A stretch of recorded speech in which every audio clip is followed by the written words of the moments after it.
O que você acha que está impedindo as pessoas de desenvolver um negócio começando e expandir num certo nível? Bom, para começar, o que impede é o medo, né? De fracassar, de ter sucesso e depois falhar, medo da decepção, medo de ficar constrangido, medo de perder dinheiro, medo de tudo que é coisa, né? Existem mais de 50 tipos diferentes de medo que impede a maioria das pessoas, só que elas não têm consciência disso. É como o inimigo silencioso que fica ali trancando elas. E esta é a área que eu estudo, que é meu trabalho de vida agora. Entender o que impulsiona as percepções que as pessoas têm sobre si mesmas e o que é possível para elas alcançarem. E qual é a diferença entre alguém que diz, sim, eu quero, eu acredito que posso ter, eu acredito que posso fazer, mas depois a outra voz que eles ouvem que diz, mas você não é inteligente o suficiente, você não é bom o suficiente, e se você falhar, e se você tiver sucesso? Existem vozes em nossa cabeça que a maioria das pessoas não aprendeu a realmente prestar atenção. Porque as vozes que você ouve, os pensamentos que você está tendo, os conscientes e até mesmo os não conscientes que percorrem sua consciência. Mas se você prestar atenção, você pode gerenciar para onde eles vão. Porque é isso que realmente dispara o sinal elétrico e a resposta química que vai impulsionar um comportamento aprendido. E a maioria das pessoas não entendem que é como uma vela de ignição. Tem aquela que liga o carro quando você pisa e vai, e tem uma outra que basicamente desliga o carro quando você pisa no freio. A maioria das pessoas não pensa em seu corpo, em sua mente, como um sistema que elas realmente possuem, e então não recebemos o manual do proprietário. O medo é mas depois é todo o condicionamento não consciente que impede as pessoas de tomar as suas decisões necessárias. E quais são os condicionamentos que a maioria das pessoas tem, os não conscientes disso? Bem, muitos, Pelo que né? aprendemos com pais e colegas. Se pensarmos na época em que nossos pais viveram, ok? Grande Depressão, tá? Muito difícil ganhar dinheiro, muito difícil encontrar recursos, muito difícil fazer qualquer coisa, a menos que você fosse um profissional.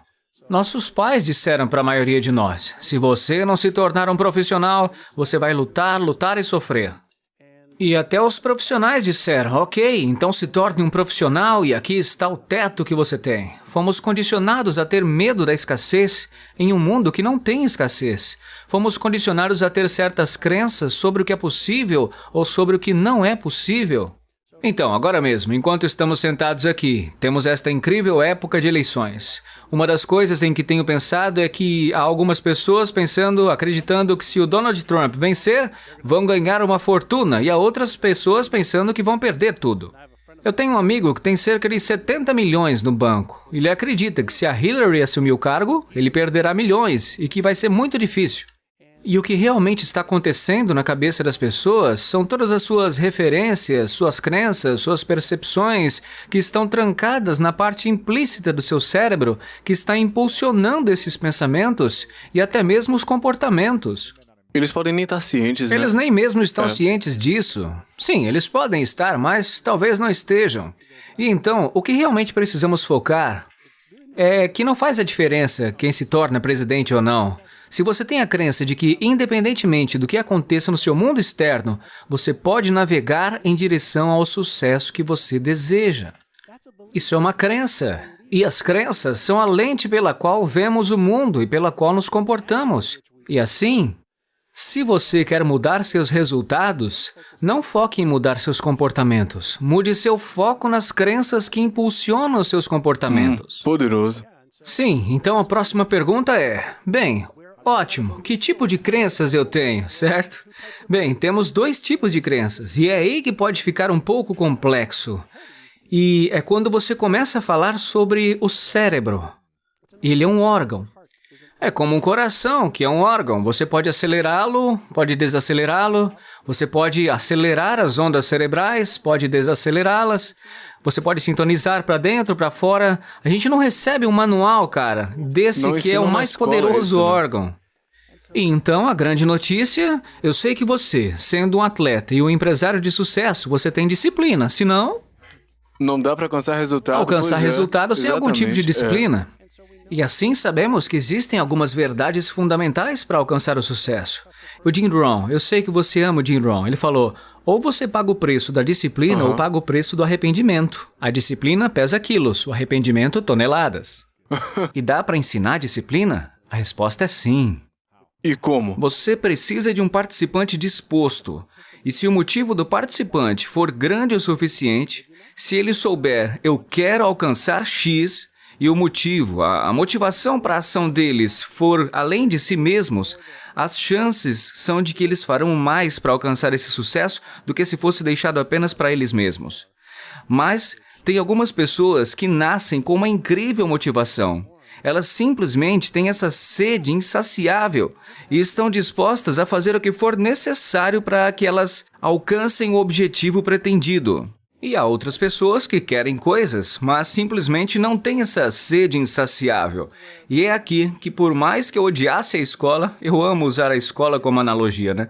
No jogo da vida, seja na saúde, riqueza, relacionamentos, carreira, negócios, espiritualidade, experiências divertidas, você tem que decidir em qual nível do jogo você quer jogar.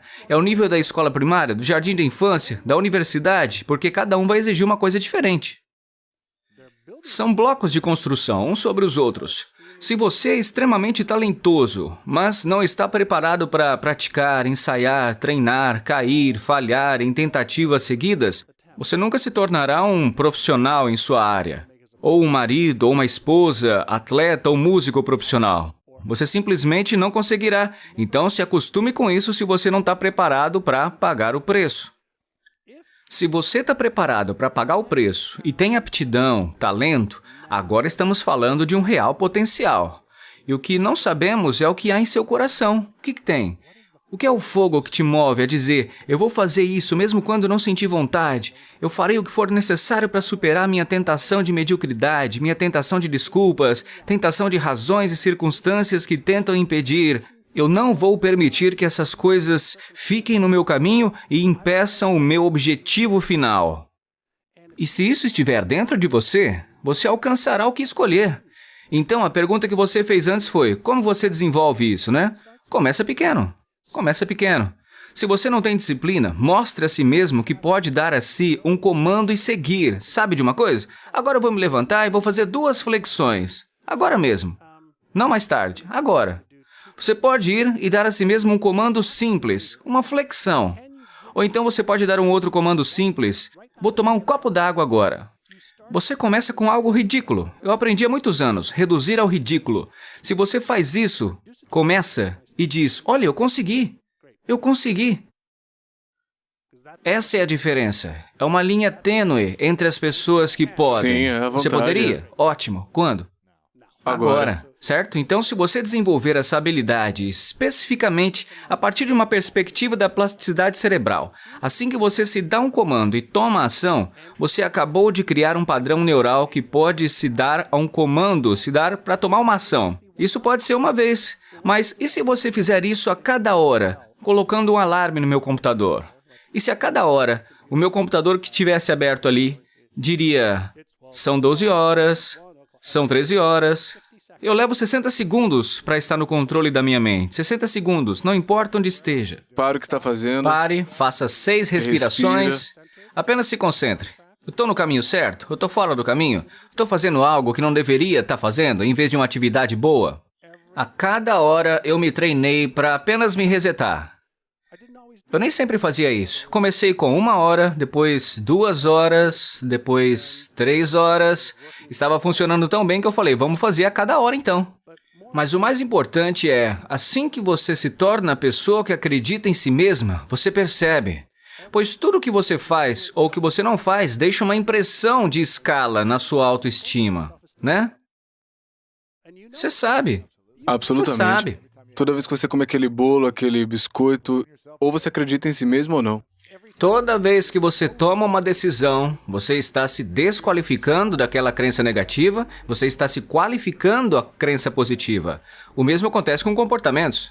Você começa a ficar mais ciente do seguinte, eu estou me qualificando para avançar? Ou estou me desqualificando através do que eu digo que eu quero, do que eu faço, do que eu não faço? Seu cérebro diz, eu vou tornar isso um padrão permanente para você, para que você não precise mais pensar nisso. Mas também vou criar alguma tensão neural para fazer você ficar bravo consigo mesmo. E aí você vai começar aquela conversa interna sobre como não quer deixar de tomar medidas, mas ainda assim está tomando medidas. E aí é aquele ping-pong entre o seu consciente e o seu inconsciente. Complexo, é. Sim, é complexo. Mas na verdade também é muito fácil.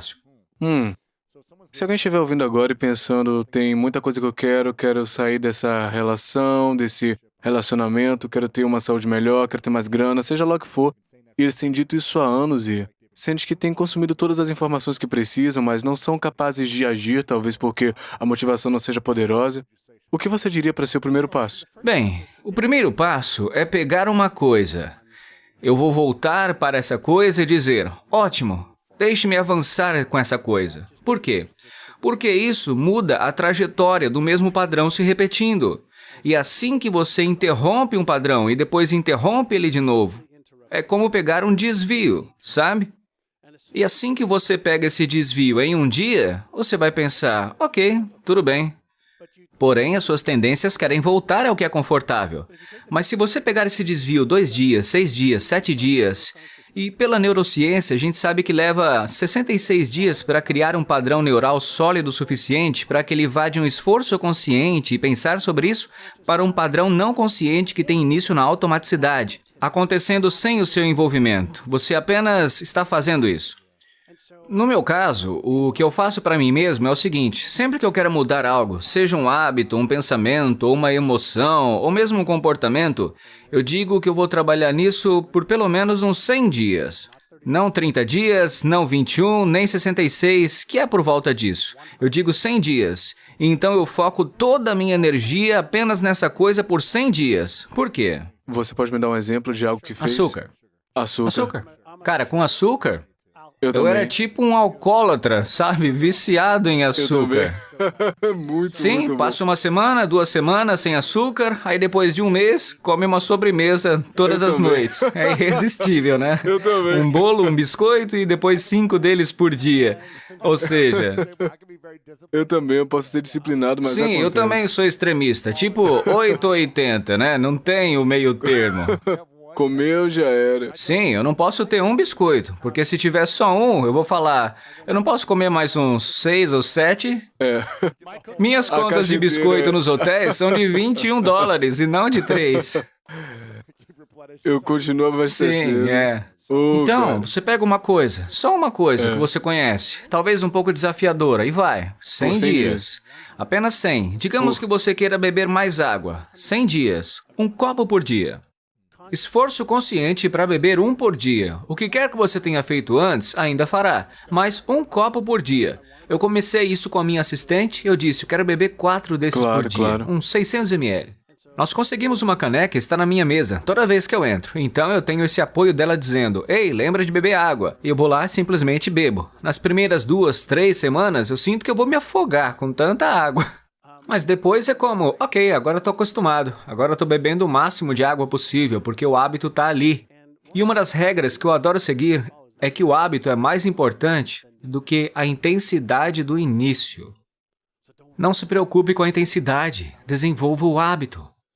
Você consegue dedicar 1 minuto por dia para se concentrar em como alcançará um objetivo? Apenas 1 minuto. Você consegue se dedicar 1 minuto por dia para focar na sua saúde? Sim. 1 minuto por dia para reprogramar seu cérebro? Sim. Posso fazer uma ação por dia. Você começa com algo e reduz para apenas 1 minuto, ou 2 minutos, ou um comportamento. Se você puder transformar esse comportamento em um hábito, aí sim vai render. Sabe por quê? Vai ser fácil de empilhar. É como a fundação de um prédio. Depois de ter a base, se você construiu corretamente, empilhe. E assim toda boa disciplina afeta a outra, e toda má disciplina também afeta outras. O que você pensa quando tem um dia ruim, quando passa por um momento ruim, quando reage, quando você não tá no seu jogo, quando você não tá calmo, um momento frustrante, quando alguém do seu time faz algo que você não quer, trânsito, como você processa isso? Difícil. Você tem dias ruins? Sim, sim, mas não são dias. Eu tenho Momentos. eventos. Eu quero separar comportamentos e ações. Geralmente, quando as pessoas dizem que estão tendo um dia ruim, é certo que certas coisas podem ter dado errado ou algo que tentaram fazer não deu certo. Todas as informações e experiências são processadas primeiro no cérebro não consciente e então dão origem a algo chamado sentimento. As emoções são processadas de forma não consciente. A reação elétrica e química, a isso a gente dá o nome de sentimento. E quando eu não estou sentindo, da maneira que eu quero me sentir, não me concentro no sentimento, mas sim na causa, a carga neuroelétrica que ocorreu no meu cérebro. E, na maioria dos casos, é algo que você está fazendo para interpretar um evento que está causando sinal neuroelétrico, causando sentimento. Na meditação, por exemplo, por que você medita? Bem, obviamente é óbvio, por uma série de razões para a saúde, né? Seja menos estresse, pressão arterial mais baixa, menos liberação de cortisol, etc. Mas a única coisa que a meditação faz mais do que qualquer outra coisa é dar a você a habilidade de ter uma pausa de consciência para que você sinta o que está acontecendo no nível não consciente, o que está acontecendo fora de você. Quando alguém se comporta de certa maneira, isso é processado no nível não consciente, dá origem à sua mente consciente para que você responda. E assim, quando algo acontece, eu gosto de poder verificar para que eu não reaja e tenha habilidade para responder corretamente. E se você fizer isso o suficiente através da atenção plena, estar ciente, apenas estar ciente do que está acontecendo, então você terá menos e menos disso.